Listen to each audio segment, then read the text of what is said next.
Do you believe in miracles?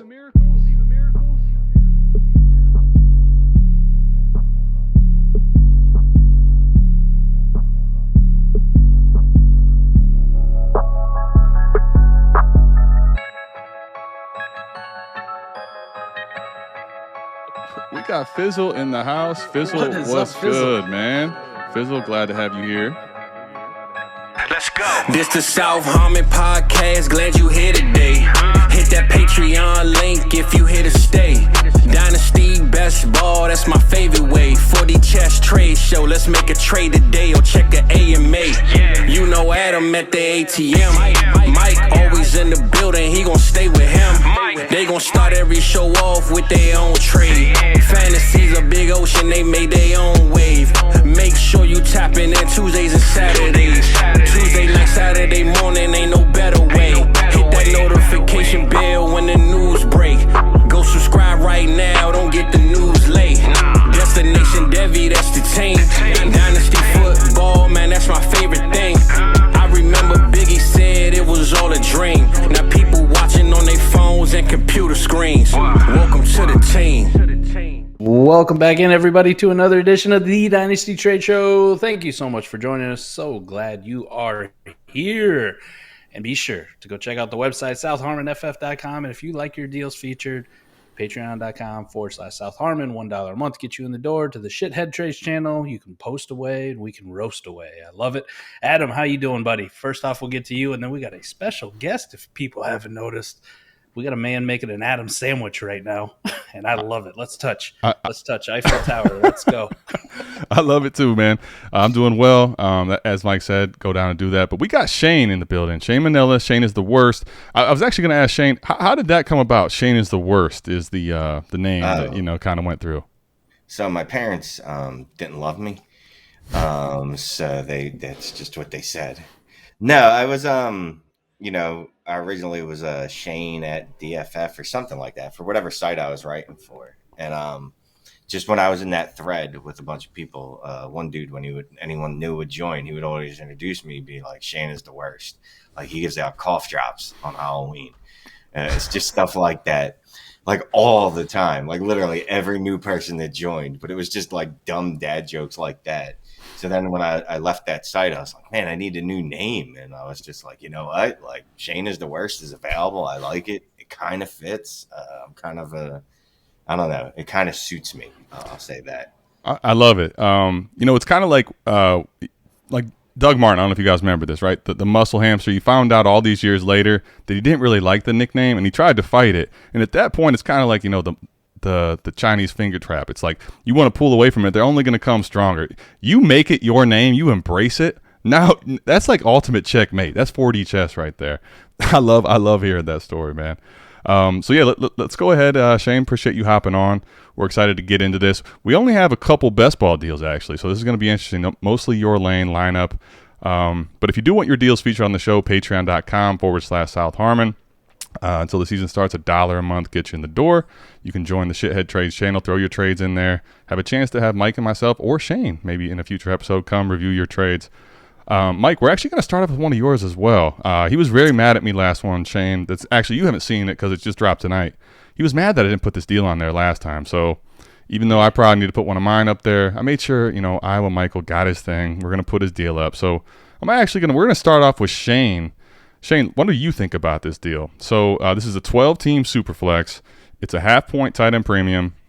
It's a best ball, of course. We're going to start off with a best ball deal. Start 10. Elite Fantasy Nation. Let me just tell you the thing is, though, Shane, this is Goff for a 24 first. Mike's getting the 24 first. Via our league simulator, Mike was very gloating about this. It has a very good chance to be early. So kind of a layup here for you, Shane, even though it's best ball. I'm going to go with the 24 first, even if it was like mid over Jared freaking Goff. Every other year, Jared Goff is really bad at football. Or every third year, he's good. And I think we already went through that season. So, let me get the pick. Even in best ball, not my forte, but I'm going to still take the pick. Yeah, I mean, I agree with that too. Like, if it's got really more of that mid feel to it, if it's not one that really projects to be late on the surface, I think I'd rather have that than Jared Goff. And typically with best ball, if I have my right roster construction, I have 3 or 4, so I can afford to take that 24 first and see if I can do something better with it. Mike, it sounds like you already have our approval. We don't really need much gloating, but go ahead and tell us how the deal came or something. You know, what's the context behind this, man? Well, I'm the defending champ in this league, obviously, because I'm very good. Even better. Let's throw him an early 24 first since he won. How's that the context? How's that context have anything to do with the trade? And I also said don't gloat. See, Shane, this is what I have to deal with. I say don't gloat. Give us the context. Well, I won the league.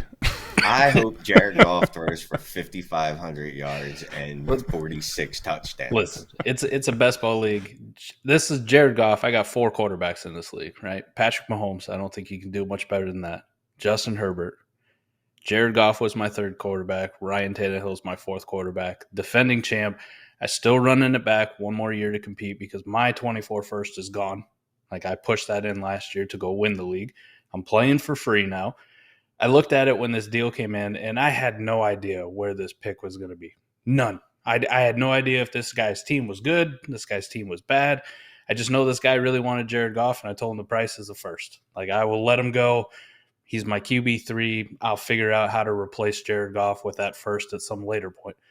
Deal comes in, I see that trade, I see the trade offer, I see that pick and that team name, and I go, we got this fancy tool over at southharmonff.com. Let me plug it in. Like, where the hell is this pick project in the league simulator? And to my shock, it is bottom 3. Like bottom 3 by a good bit. And I go, oh, this is way too easy for me. Like, I'm with you, Shane. I would have let him go for a mid to late. Like, I really didn't care. I think he's easily replaceable on my squad. Wasn't really that big of a deal. Patrick Mahomes is probably playing and being in my lineup every single week that he's not on a bye. Justin Herbert, we project, also very good. Ryan Tannehill, good enough to fill in best ball. I could let him go. It was kind of a luxury. And, Adam, why I was mad is I didn't think anybody would look at it and look at this City Stars team. And if you really looked into it, would go, I'll send that pick for Jared Goff. He didn't send his own, but send that pick, knowing that, you know, you're trying to compete. I'm going to send this other team's pick, which obviously doesn't have a very good roster. Oh, they kept their own. Wait, so A-Kid, that's crazy because A-Kid's team projected on the top of the list in the simulator I just ran. 100%, right? Like, why would you not send your own? I didn't understand that. You think that was a mistake? Did he, well, if he didn't say anything in the league chat, it probably wasn't. That's crazy. I mean, Yep. to me, there's 2 things about this deal. One, the fact that projects to be the 3rd overall pick, and honestly, it's neck and neck and wins with the 2nd overall pick. There's only one team that looks to be clearly worse. And then the other thing, too, in this is, like in best ball, especially with the different scoring, I like to look at WARP because there are some times where the WARP chart will show you that the red line really stays above the skill players all the way to like quarterback 20 or 24. Right. Now, knowing that it's early, I already don't care. Like, I want the pick. But if this was, let's say, a late pick, maybe then would be the only case I wouldn't take it because the quarterbacks are just outscoring all the skill players so much. When you look at WARP, though, man, literally starting at quarterback 5, which is 1.69, all the way down, like it's getting beat by receiver and running back every single time. It trends down very far. So essentially my point is the elite quarterbacks versus the mid-tier versus the low-tier, huge differences, and this is crazy. I got to get off of this. We're not keep indulging this chaos. Awesome. I'm having a great time. I'm not having a great time. I'm just curious, what was dude's quarterback room looking like? That's a great question. What do we got? Goff is what I need to take me to the promised land. I'll pull it up right now for you. So even better. Before this one, he had Kyler Murray, so that stinks for him if he's trying to compete. That might be why. Jimmy Garoppolo and Geno Smith. Oh, goodness. You think Jared Goff's going to save that room? I don't. The crazy part, too, all them dudes. You know what else is wild, Shane, is that simulator run is after this trade has already gone through. So that's including Jared Goff going to his team, right? It's not like this is the 3rd worst team, but then all of a sudden he got Goff and now he's middle of the pack. This is with Goff added to that room. He still projects almost worse in the league. Why would he send that pick instead of his own? Mike, I got a question for you. How come all these leagues I'm not in, is when all this crazy shit happens. Like, Listen, who are these people? You get this done. People. When the last one you had without me, I mean, the whole league went viral. You're out here on sleepers, retweeting it, getting someone quitting the startup 6 rounds in. I'm a man of the people. I'll hop on Twitter and just hop into a random best ball league, just like that. Let's go. All right, Shane. This is a 12-team Superflex half PPR lineup start 9. Speaking of Kyler Murray, here's what we're looking at. So Joe Fest, a new patron of ours, is receiving Kyler Murray a 25-second and a 26-second. Okay, sending away Brandon Aiyuk a 24 first and a 25 first. And I think I put this in here on purpose. Second, they didn't give me the league name, which is one of the things I really want, so we can look up the warp. So I can't look up the warp. I can't look up some of this stuff. Mike, don't worry. There's 3 shares of Kyler and Aiyuk on both of these teams, so it's going to be really hard to figure it out on Sleepier. I already went down that road. So we don't have all that context. But the reason I put it in there is because 2 things. One, I actually didn't know about Kyler, but the main thing is the first, right? Those firsts are both not from Joe Fest. So that we can at least run on the simulator. But I'm just curious, without knowing where the picks are at, Shane, what do you think about this trade? I mean, 2 firsts and Aiyuk. It is half PPR, and it's lineup start 9. So in this economy, quarterbacks are a lot. But is this too much for Kyler, or would you pay this for Kyler? No, I'll pay this for Kyler. If I could get Kyler for a 24, if it was 224 firsts, I'd struggle with it, right? When it's in the same class, I'm like, assuming it's the next year. But 225 is great. But It's split up like that. And Brandon Aiyuk in a start 9 half PPR, I don't know that I'm probably starting him anyway. At least I hope I'm not. Whereas Kyler doesn't get respect. People hate Kyler for whatever reason because he's short and he likes video games. Right. The dude has been a top 8 PPR quarterback every year of his career, points per game. Every year of his career. So this is getting Kyler cheap to me.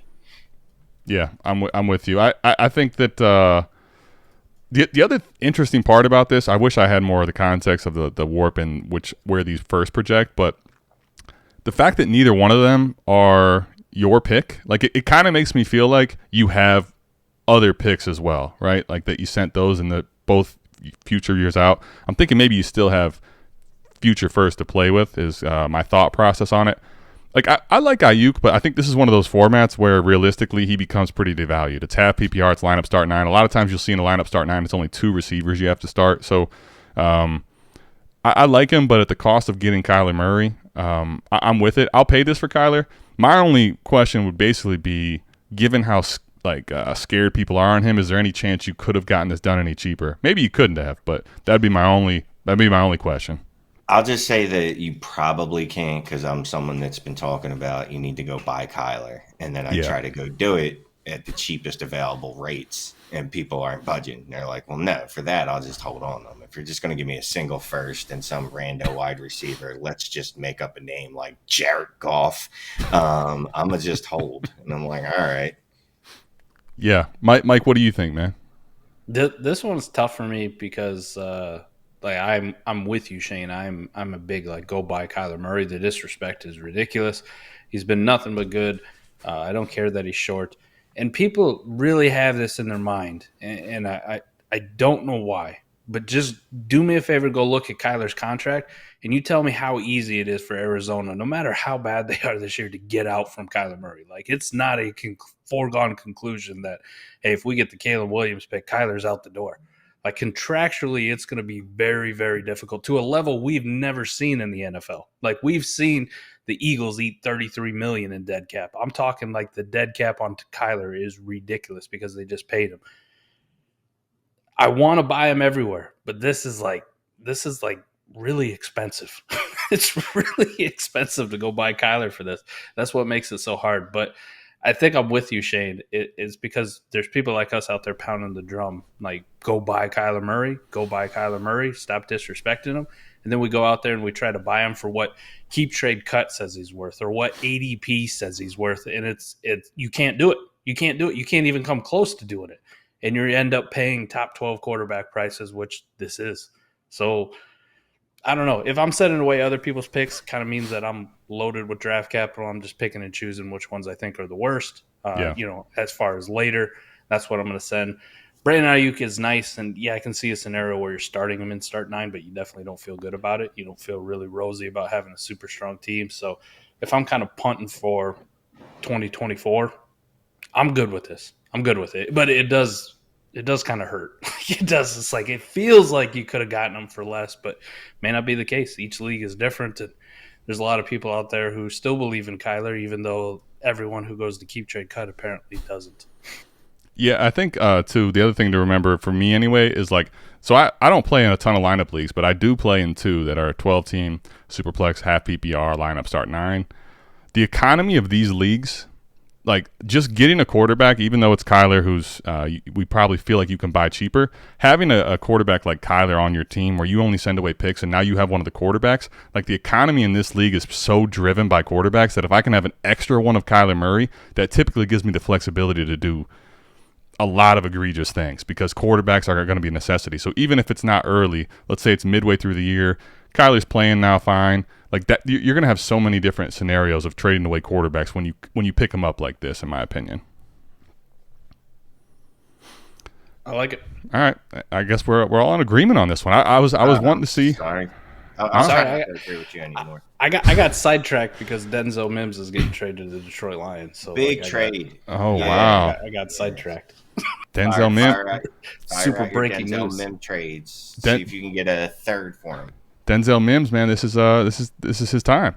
Okay, as we're recording this, airing and premiering is the trade show, which I just talked about. Stop sleeping on T. Higgins, and that was about last episode. But here's this one in 12-team, 2 quarterbacks, start 11 lineup league of assholes. Mike and Shane, I'm curious. Like Shane, let me ask you because I know where Mike and I are at on T. Higgins. I know where you are too. I watch all your stuff, but I'm just curious. Like for you, is a 24-second, which supposedly GOATRINGS is saying projects closer to early.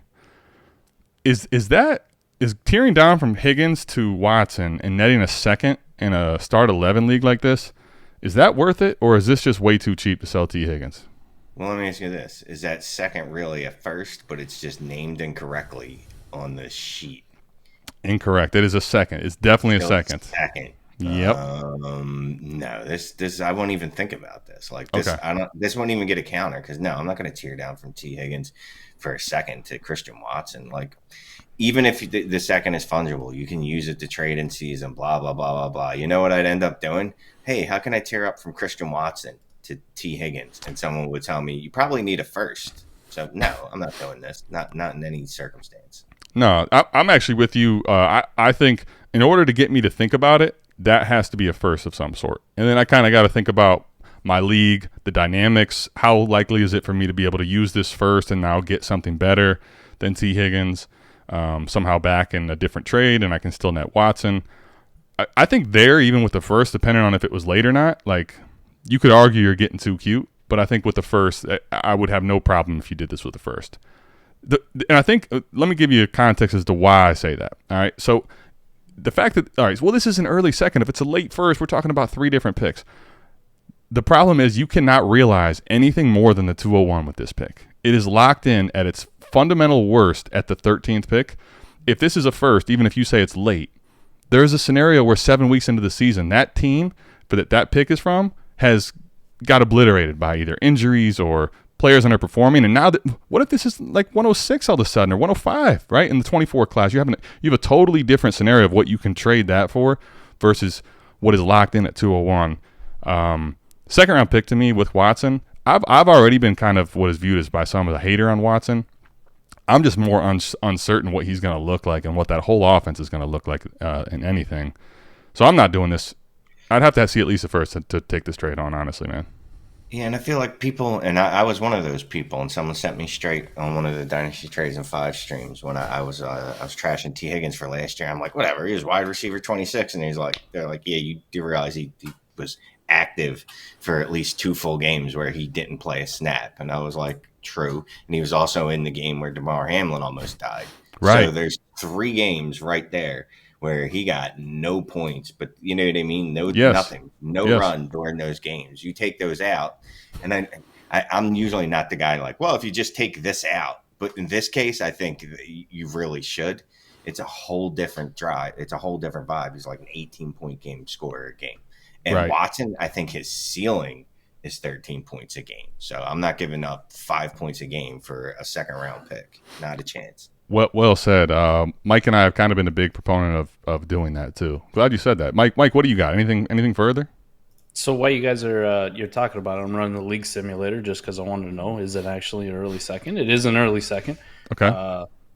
So I can see a scenario where you'd tear down if you knew this is the 202, the 203, 201, wherever it may be. I will never do it. And the crazy thing is, like, 7 GOAT rings, and this one is by far and away the number one team on the league simulator. And just think about how much farther away you'd be if you actually had a good wide receiver to put in your starting lineup, like T. Higgins instead of Christian Watson. Like Shane mentioned, like, when he plays, you take out those ones, man. Stole my thunder on that one, but you take out those games where he had like a sub 26% snap share, because he ran 3 routes and then pulled a hammy, or wasn't even supposed to. You remember that game? He wasn't even supposed to be out there. The coaches were like, "We're not playing you." Runs out for the first play, and the Yankees He snuck out there, man, like, to mess up with the yardage. Yeah, what are you doing? So you take those out. That's an 18-point per game score at the wide receiver position. Christian Watson would have to be ridiculously good this year with Jordan Love as quarterback to come close to 18 points per game. Like, I don't know if 13 is the number. Like, I ain't gonna put it on him. But even if he's a 15 guy, like, to go from 18 to 15 at the wide receiver position and value wise in the drop to give me the 203 next year in a class that, let's be honest, we don't know enough about it to say this is a deep ass class, right? This could be a very shallow class, which is extremely top heavy. It could be 2 quarterbacks, a tight end, and a wide receiver, and then a bunch of crap that we don't want. And all of a sudden that 203 looks horrible. So yeah, I need a first if I'm going to make this far of a tear down to do it. It really upsets me to trade away an elite wide receiver like T. Higgins for this. Like, it really makes me mad. And Fitz, think about it on the other side of that too, right? Say I wanted to tear up. Like, is it a little easier to tee up from T. Higgins to A.J. Brown than Christian Watson to A.J. Brown? Like, a mile different. Yeah, 1,000%. And that's like you're in the same stratosphere, at least with T. Higgins. No, he's not them, but he's close enough that you could add to him and get it. Where Christian Watson, it's like, I don't even know if he moves the needle enough. Like, you're going to have to add a lot more. Yeah, because really, like, his sample size, like, we're talking about, the sample size of T. Higgins, but he has a much larger body of work. Granted, for a very good offense, but the situation is still a good offense. Christian Watson is a small sample size with a totally different new quarterback coming in. I think a lot of contenders that are going to let you go to a high-end asset don't even really think of Christian Watson as getting you to the table of the discussion. So it's just, like, I don't care what you add to Christian Watson. Sometimes even adding a first to that high-end asset receiver you're trying to buy doesn't even matter. They don't care. So I think this takes you out of the conversation of a lot of different things if you were looking to get higher later on by using the second. I don't like the structure of it. Go ahead, Mike. What do you got? I like to look a lot into, like, roster construction too, and kind of forecast lineup decisions, right? Okay. Like, if you got T. Higgins on this team, right? I could see 7 GOAT rings team here. Like, if you had T. Higgins on this team, it's Justin Jefferson, and then the next guy on your roster that you feel the most comfortable about starting is going to be T. Higgins, right? No question about it. When I look at inserting Christian Watson where he is, it's like Christian Watson falls into the tier with all these other wide receivers he has: Treylon Burks, Deontay Johnson, Terry McLaurin, Deebo Samuel, Chris Godwin. Like, that's the end of the list of the tier of wide receivers we're talking about. So now on a weekly lineup decision, you're sitting here going, all right, Christian Watson or Terry McLaurin based on this matchup. Who do I want to start? You just really have to think about long-term in season when you're sitting there and you got to choose who you're going to push the button on to start in the lineup league. I don't want another guy just to add to the jumbled mess of shit. I want a clear cut. I'm starting T. Higgins if he's playing. He's healthy, he's active, he's in my lineup. No question about it. I don't want to have to go Deebo Samuel or Christian Watson this week. Like, I don't want to be that guy on the start-sit show that's always asking the question every single week. It's just so much easier when you have a T. Higgins that the cost or the return that you got back doesn't lend me to want to have to be in that predicament. Like, if it was clear-cut and you got a first and it's a mid to possibly early, fine, I'll roll the dice and I'll eat the shit for having to do that in season for lineup decisions, but not for a second. Not for a second. I don't want to be that guy. Not even close. I don't I don't like it in a lot of different ways. But let me say this before we get off of the 7 GOAT rings thing. This is now, I mean, I feel like we buried him, Mike, and this is now, I think it takes him down to 4 GOAT rings. We decided every time he won or lost, you got to win the GOAT rings. That's why he said that, to stay at 7. He's down to 4. Better start making some better deals, man, because that one, honestly, is pretty bad relative to what I've seen from GOAT rings here. All right, so here's one that I'm very intrigued to see what you guys think. All right, so this is a 12-team Superflex start 11, 2 tight ends. 0.2 points per carry, which I think is pretty interesting given the context of this deal. It's a tiered PPR league, and it's called Fine, I'll Do It. So, Shane, lineup start 11 again, 2 tight ends starting, 0.2 points per carry with tiered PPR. Schumer, our patron, is getting a 24 first, a 24 second, and a 24 fourth, all from this same manager. Sending away Christian McCaffrey, which, if you're going to have a running back, he's a hammer. So, I'm curious your thoughts here, man. I really am, because this one is I could see it going both ways, but I want to know what you think. So he gave up, or he's getting back the dude's first that he traded McCaffrey to. Correct. So I don't like that. I just mentioned this. It's funny. I literally just mentioned this in my patron chat. We were talking about running backs and 24 picks. Okay. And I was like, look, I'll give up a 24 pick for a finite number of running backs. And CMC is one of those finite number of running backs. Could I give up 2? No. The second rounder, the fourth rounder, I could give absolutely no cares about, whatever. That's just stuff in the ballot box. But yeah, no, I'm going to take McCaffrey. I mean, I know the risk is there because he's a 26-year-old running back. And trust me, I've been a guy that's been beating 25 and 26-year-old running backs to death since I was like 12 years old about how you don't do this. Yep. But it's McCaffrey. He's one of those dudes. It's just, again, he's a needle mover. I mean, what are we talking? 25 points at his peak of his powers, at 20 in a bad year if he's healthy. So it's hard to pass up for a singular first, a second, and a fourth.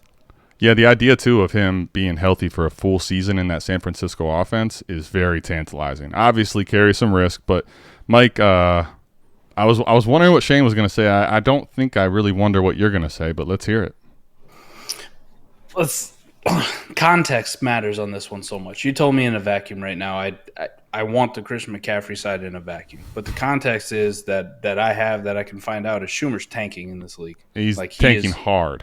He's selling the shit out of his team to get into a rebuild, and if that's the case, I'm fine with it too. Like, one of the things you got to realize too, we got all these tools available to us, but you take them with a grain of salt, or you take them however you really want to. But like the team he traded for, the league simulator will tell you that it's a top 3 team. But if you look into the context of it, there's a ton of teams projected with 8 wins. So it puts them in this jumbled mess of shit where, yes, it could be the 110, but it also could be the 105 next year. Could be he's replacing him with a Brock Bowers, or he's replacing him with whoever the RB1 is in next year's class if he wants to kickstart and go into an immediate turnaround on this rebuild. I think I always tell people you can wait until the value really starts going up. Like, we just had Scott Fish Bowls going on right now. That's the unofficial start of redraft season for a lot of people. And once the redrafters really come back to Dynasty, you see a lot of these veteran assets really skyrocket up the boards and start increasing value. You get to week 1 and people are actually putting points on the fucking field, the value goes up even more. So I always tell people is, keep that in mind and kind of wait. But I don't have a crystal ball. I can't tell you whether somebody's going to pay more than a first and a second and a random fourth. The fourth part doesn't matter, by the way. But a first and a second for Christian McCaffrey. We have this thing with running backs now. We hate them because they could get injured and miss an entire year. And, if Christian McCaffrey were to tear a knee up, what's his value in 24 going forward? Like, he's an afterthought because of his age. People don't really give a shit anymore. I'm fine with it. I think you probably could have held out and got a little bit better, but I do understand if I'm in a rebuild too, I'm also just looking to cash out even at 80%, 85% value, just so I'm not left holding the bag in case something were to happen in training camp with Christian McCaffrey, right? He tears his Achilles in training camp. You ain't ever getting a first and a second ever again for him. So I do understand it. I'm fine with it. And the context matters because in a vacuum, I'll say, yeah, I'll take Christian McCaffrey with the first and the second, no question. But I think, Mike, the thing that you're right about is that, if you have him on a rebuild, like he's one that's really scary because we have seen the injuries pile up. But at the same time, it's like, I guess my biggest question, which I don't know the answer to that you've already talked about, is this really the best you could do? Like, if you're going to give what looks like one of the better teams in the league, McCaffrey, is there any way you can add something better than this fourth coming back? Like that, I know sometimes we don't, like, we're going to say, yeah, the fourth doesn't matter, and that's right, but first and a second on a really good team, I understand, especially when it's a running back you're giving them, that can go to shit, but like I would have tried to see if I could push back for something better than a fourth as that third piece here, man. Like I know it seems like a nitpicking topic, but like I think sometimes that's the edges you have to play on, because when you rebuild, right, and you make these trades, you're going to run out of assets that people will pay this for. And then what do you do? So my thing is I want to at least extract closer to not saying this is bad for McCaffrey, but because realistically the running back market's shit, but like, is there any way you can get a guy like this who's already so close on paying for McCaffrey something out of his lineup that doesn't matter, or a different pick or something as the extra piece? That would be my only pushback, because I agree with Shane on the surface. If I'm a contender, I'm paying this. I don't care. I'm paying this. If you're in a rebuilder like you're saying here, I'm willing to take the picks, but I think we could tell Schumer, at least context-wise, like, ask for a little more, I think would be fair. No, I love that. Like that. This is where you try to take a running back off of his roster so that you can sell it in season. Not because you want to win, because you know you're not going to. Clearly, you're selling Christian McCaffrey, but can I get a running back that I can flip for a second in season if I add a third to him, or even a third to him, right, for just just something, so I can get more value. So yeah, definitely squeeze a little more value out of him. I'm laughing because I got that guy's roster pulled up, and it's like, what are you going to ask for back? Let's hear it. Let's do it right now on air. Yeah. Let's do this. Come on. So Nick Chubb is fine, right? Of course. Miles Sanders. He ain't doing that. No, too high. Right. Javonte Williams. Too high. And his only other running back on his roster, Kylan Hill. All right, let's go to receivers. Let's go. Give me something. There's got to be something we can ask for. This is also Kylan Hill is still in the league. Who's Kylan Hill? No, I'm just kidding. This is also why, like, when I look at it, listen, Schuber's our guy, man. I'm not going to give him the credit for doing the 4D chess thing and like really diving into planting a poison pill on somebody's roster. But if he did, bravo to you. You can go ahead and take the credit, because I pull up the wide receivers and I'm like, all right, this guy on the league simulator projects towards the top. What's his team actually look like? He just leverages first and second to get Christian McCaffrey. Like, what's his team actually look like? Wide receiver wise, I guess your best wide receiver is Christian Kirk or Chris Godwin. Like, choose one of those two. Brandon Aiyuk, Gabe Davis, Rashad Bateman. Like, that's kind of it. Very fringy. What I mean? Very fringy. Hold on. Let's talk about then, like, what does he have that makes it that way? What about the two tight ends and the quarterbacks? The two quarterbacks are good. He has two good quarterbacks in Jalen Hurts and Trevor Lawrence. He does not have a third quarterback. And now he doesn't have a first or a second round pick if something happens. Okay. Tight end wise, he has Dallas Goedert and Jawan Johnson and, like, Trey McBride, I guess. So, I mean, all right. So it's – well, here's what I actually do like, though. The first thing I noticed before you even mentioned the receivers, Mike, is just roster construction-wise, we're talking about a start 11 lineup league. Right. You name me 4 running backs, including one he just traded for, on his roster, period. Like, this is not a guy that has a bunch of depth in there that we're thinking about. Like, Shane and I are already thinking in our minds, roster construction, like, you should have 10 running backs on this team at least, right, that I can pick away from. So he doesn't have that backfill. He's not thinking about that, clearly. Otherwise, your roster is going to at least have 7, 8 of them, something. And then your receivers are all fringy. Quarterbacks are really good, which the one thing I will say, Mike, when your quarterbacks are this good in start 11, probably lends to he's going to get in the playoffs. It's just hard unless one of those two just totally get hurt or fuck up, for you to miss the playoffs with guys that good. But I agree, the rest of his roster construction is sketchy. So I would just say this, like, there's got to be a receiver, something, or tight end, something that you can get better than that fourth coming back in my mind. But I guess when you say it like that, like, he must have concluded that this is the best he's going to get, and this is what you're going to go for the fourth. I think you could have probably asked for something slightly better than the fourth. Do you in that situation, do you ask for, since it's a 2 tight end league, like Trey McBride? Absolutely. Yes. In a 2 tight end, give me Trey McBride over that fourth by a mile. A Tucker Kraft or something like that. Even then, just so I can maybe flip him for scarcity. Yes, definitely. Like, a fourth is just so far down the list in value. You know, it's basically. You got to agree, it is kind of a poison pill trade. Like, if you think about it on the surface, I'll give you McCaffrey, you leverage your future in 24, and good luck. Like, you need everything to go right for you to not fuck this up. I'll say Schumer. well, on the flip side, what you were just going to say is what I was going to say. I don't know that you totally fucked this up like I thought you did, but it's we'll see. I'm curious. I get why you did it though, personally. All right, Shane. 12-team Superflex. This is the other best ball league we got in here. Zach says this is the trade of the week, so I'm gonna let you be the judge of that. He is acquiring. I'm not good, by the way, which is a very fitting name for Zach. Tyler Higbee, A.J. Brown, and Jalen Hurts. So he also gets that stack and that really dope quarterback. He's sending to John Most, who's very active in the Destination Devy community, Deshaun Watson, Kyle Pitts, Elijah Moore, and Zach's 24 first. A lot of moving parts. What do you think here, Shane? This is a pretty big one. All right, I'm just going to absolutely eviscerate Higbee and Moore from the conversation because they could not matter less to me. Let's do it, okay? All right, because I just, I'm simple, so I'm trying to make this simple in my head. I prefer Jalen Hurts and A.J. Brown to Deshaun Watson, Kyle Pitts, and a 24 first from I'm Not Good. And here's the thing. I'm Not Good just picked up Jalen Hurts and A.J. Brown, so his team's going to be, I think, better. Go out on a limb. What's the there it is, 2 tight ends. 2 tight ends. Yeah, so it's a best ball with only start 10 and it's half PPR, but we do have to start 2 tight ends. So I don't know. You do get Higbee back though, as opposed to Pitts. You lose Pitts, but you get Higbee, which honestly I will say at least this, Shane, on the simple surface for me, you can start him in best ball. You want to have him in 2 tight end, right? Whereas in one you may not care as much. Yeah, no, you can definitely start him in 2 tight end. Man, this is so hard with because I'm from Philly, so I automatically always lean Hurts and AJ Brown. It's half PPR. Is there any PPC? Nope. No points per carry. I feel like I should say Deshaun Watson, Kyle Pitts in the 24 first. I feel like that's what I'm supposed to say. I feel like that is the correct answer, but I can't bring myself to it. And part of it is my Philly weakness. I do have a bias when it comes to Hurts and AJ Brown. I'll be honest. This one is not an easy one. I think trade of the week I think is a fair assessment, just because I think I could probably make cases for both sides. But Mike, I'll let you go and then I'll give you my pieces on it.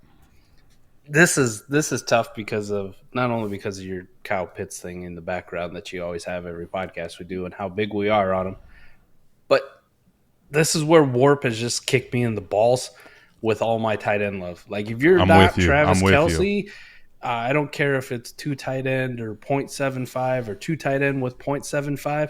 I really don't give a fuck about you. I really don't, because I can go down to tight end 36 and, from 15 to 36, I find 3 or 4 of these shitters, 3 or 4 Tyler Higbees, and I just plug them in. And in a best ball league, that's what I want to do. Lineup is a little bit more difficult because you, again, like we talked about in the earlier trade, you got to push the button on these guys every single week, and it becomes a headache. It really does. There's something to be said about starting a Dallas Goedert and a Pat Freiermuth in a 2 tight end league where you go, all right, I'm just going to start, right? I'm not going to worry about, is this a Juwan Johnson week? Is this a insert random shitter tight end like Tyler Higbee week? Jalen Hurts to Deshaun Watson. Everybody wants Jalen Hurts over Deshaun Watson. And I think if I break it down, no question, I'm comfortable giving up what I think is a late first in a best ball league to up tier to get the warp advantage of a Jalen Hurts, right? I leave the Deshaun Watson, as much as I want to hype him up and say, yeah, he's coming back. And if he does come back to being a top 3, top 4 quarterback, it's back on. The fact is he's not right now. He's not. Jalen Hurts is. Jalen Hurts has been for the last couple of years. And I get the stack with an elite wide receiver like A.J. Brown. I'm really good sending away. If I'm comfortable with the Watson in the first for the Hurts part, I'm sure as fuck comfortable with the A.J. Brown for Kyle Pitts thing. And it's a 2 tight end league. I can get behind the Tyler Higbee and Elijah Moore. I know we just want to cancel them out, but I'll take Tyler Higbee in that situation, to be completely honest, because I see a much clearer path to Higbee being usable on my roster, best ball roster, than I do for an Elijah Moore. It's much easier for him to make it into my lineup on a weekly basis as my second tight end. So I do love what Zach did here. It seems like a lot. And if you asked me last year, I told you you're fucking crazy. Kyle Pitts is elite. We got to, pay $1 billion for him. And sadly, Warp has told me that doesn't really matter. Even if he gets to tight end 2 or 3, he's probably just still irrelevant. Yeah, I'm going to answer it like this. I'm not good with the Jamo side. I'm just not good with that side, because here's the thing: when you really start looking at it, one, I think we need to start in best ball leagues putting a little respect on Tyler Higbee's name. Because, Mike, you mentioned, and it's funny because this is what I was going to get to, like Pat Fryermuth and Dallas Goedert, what they mean in like a league like this in best ball. Mike, you know what in warp Tyler Higbee was? 0.8, which is, for those that want to know, Pat Fryermuth was 0.81. Last year, Dallas Goedert was 0.65. Same Tyler Higbee was tight end 9 for those that don't understand in best ball, where you don't have to care what week you start him. Like, that's actually sneakily good ad, right? That he's just a guy that's going to go out there and get you probably a bunch of catches and a bunch of work, not be anything sexy. And, like, that's what I want to add if I'm going to get a tight end back cheaply here. The one thing I do want to talk about is with Pitts. Like, if you can see him ascending to the elite discussion, maybe not this year, but in the future, I understand how valuable that can be. But look at the warp in this league, Mike. And I think, you'll see this when you're watching the trade show when I put this warp up. This quarterback line is what I was kind of talking about in other trades where, like with Jared Goff, for example, like if that was more of a late first, I could see it. The warp in this league, the red line treads ahead of every skill player to quarterback 24. So Ryan Tannehill, for example, gave you better warp than did Terry McLaurin, than did DJ Moore, Garrett Wilson, Chris Godwin last year. This is an extreme version of quarterback scoring. And when that's the case, I'll take the up tier to Jalen Hurts easy here. And I love Deshaun Watson as a Browns fan. But if you're telling me that, for example, last year Mahomes is almost 4 in warp, which is almost unseen. Like, there's so little leagues that I look at on our warp charts where Mahomes is almost 4. If I can get a top 4 quarterback in this scenario and get the stack, I'm good. I'm not good with the Jamo side. So that's my way of kind of breaking that down, man. Play on words. So what's interesting is, while you guys are talking, I'm just looking up some Tyler Higbee, and I'm like, yeah, in a lineup league, I definitely don't like him. In best ball, though, my dude had 5 weeks where he was a top 8 tight end. Yeah. On the week. So I'm like, let me just see what Kyle Pitts was relative to each other. Yeah. So Kyle Pitts had 2 weeks out of 10. So basically, he was at 20%, and Higbee was actually at 27%. Now, obviously, we know Pitts' ceiling is much, much higher. But sure.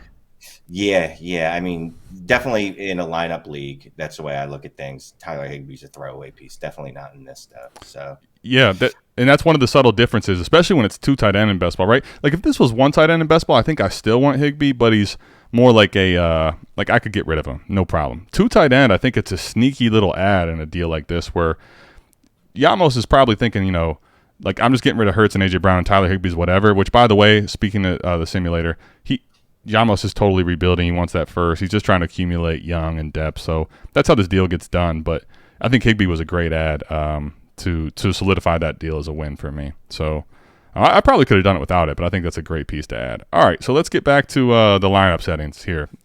Shane, 12-team Superflex, half PPR, starting 10, no tight end premium.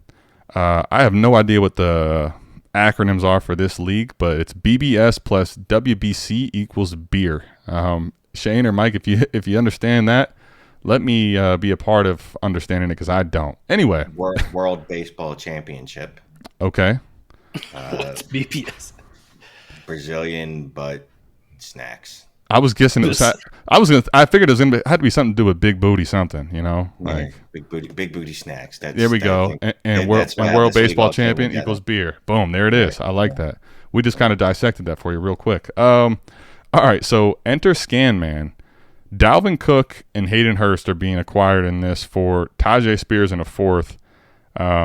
Shane, I'll let you kick it off, man. Like, it's pretty simple to me. Like, the Hurst part in non-signing premium, whatever. The 24-4th again, whatever. But Cook and Spears, what are you thinking? What? I'm just taking the Dalvin Cook side. Yeah. I don't understand what the Tajay Spears decide getting Tajay Spears is like. Yeah, cool. No, I got Spears in the 4th. No, I don't. Maybe he thinks Dalvin Cook's not allowed to play football anymore.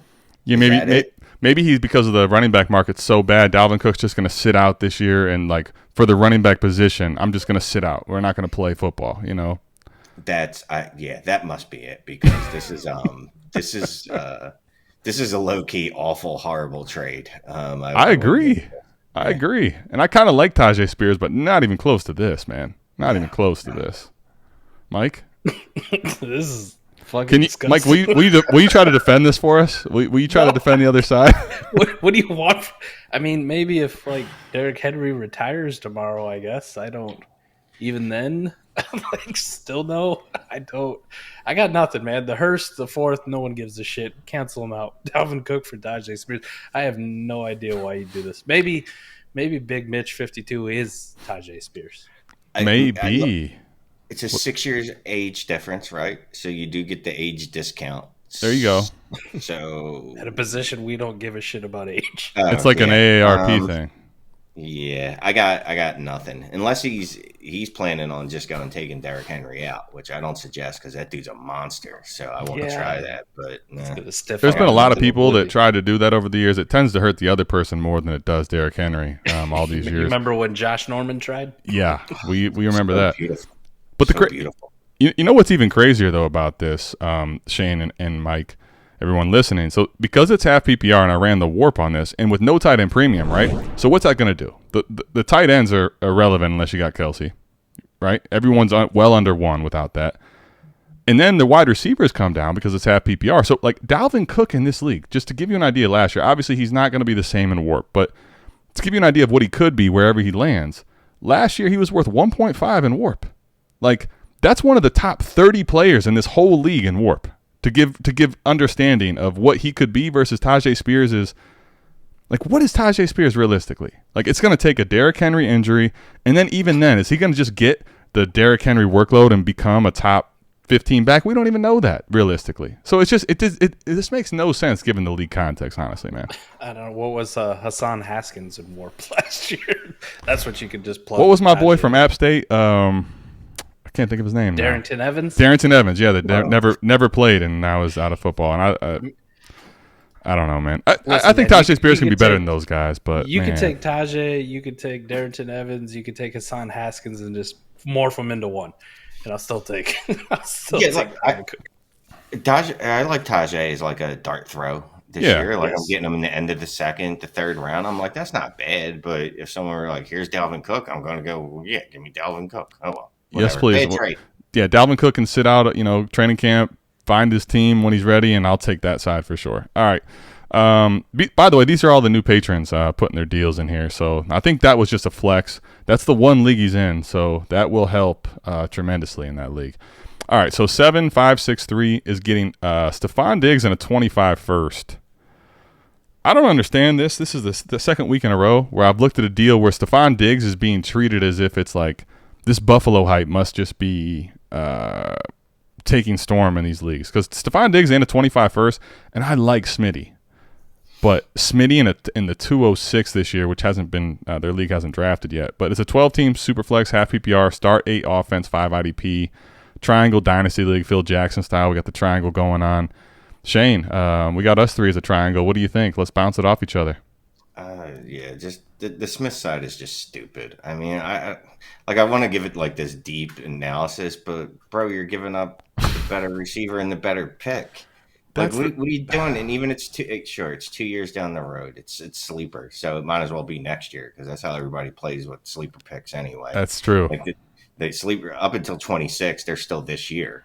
Yeah, I don't know. You get an age discount, right? Yes. But you had to give up a first to do so. And you can tell me you're getting a 206 back. But a first and a second, they're really so different, just psychologically, when you use them in a trade.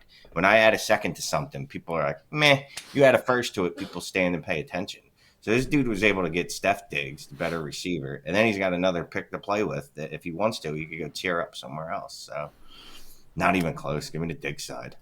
Yeah, I'm 1,000% with Shane here. But Mike, any additional things? Are you looking up the Warp Tool simulator or something to try to defend, or are we just I don't know. I don't need that shit. I don't. I love DeVonta Smith. I'm an Eagles fan. I love Smitty. And think about it, folks, how well DeVonta Smith did last year. Like towards the end of the year, DeVonta Smith was playing at an elite level for fantasy production and actual NFL production. He was ridiculous. And if I look at just his weekly finishes, he had a phenomenal year. Like it breaks into our Spike Week Consistency Week sheet for Best Ball. Like he's a top 9 wide receiver, like top 9. He had a phenomenal year. The Eagles' offense was clicking and firing on all cylinders, and DeVonta Smith was a big part of that. Stephon Diggs was still a fuck ton better. A fuck ton better. And that was a bad year for Diggs. He was frustrated. Josh Allen had a torn-ass elbow. How do you justify giving a first? like I could understand this. We go way back to one of the first trades we're talking about, T. Higgins and Christian Watson. I can understand if you said, I want to go from Stephon Diggs to DeVonta Smith and you give me the 206.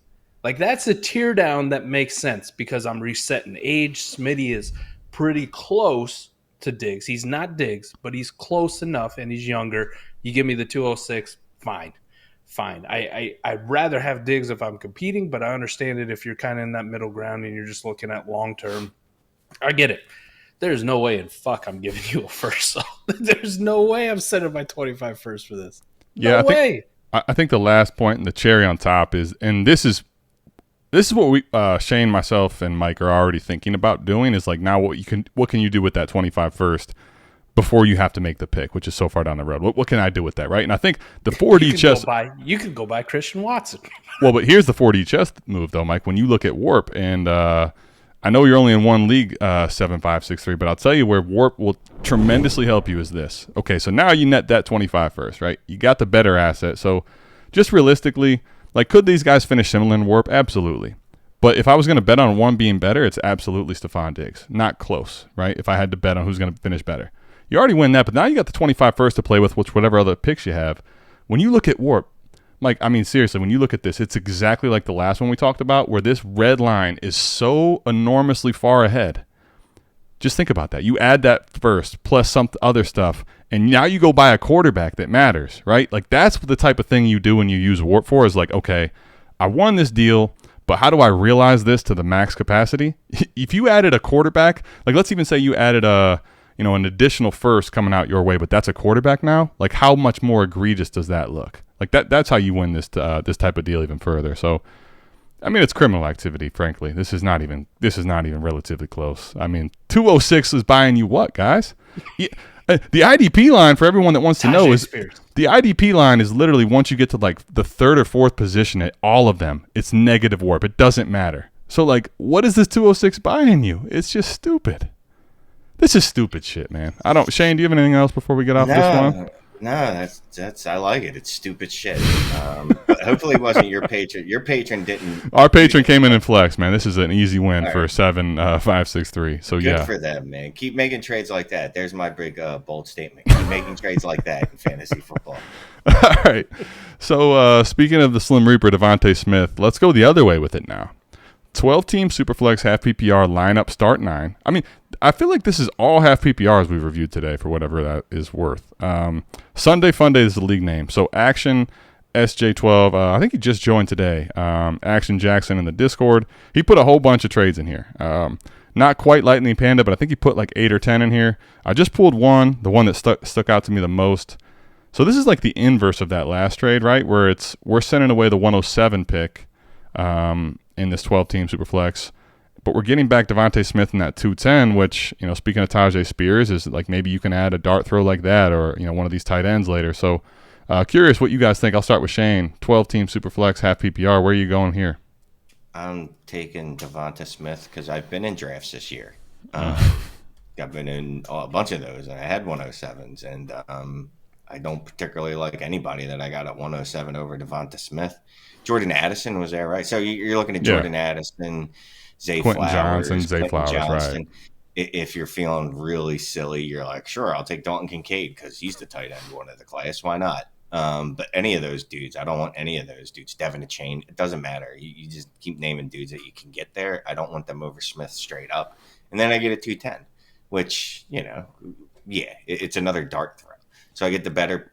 For me, I'll take Smith well over the 107, and then I get a free 210 just for funsies.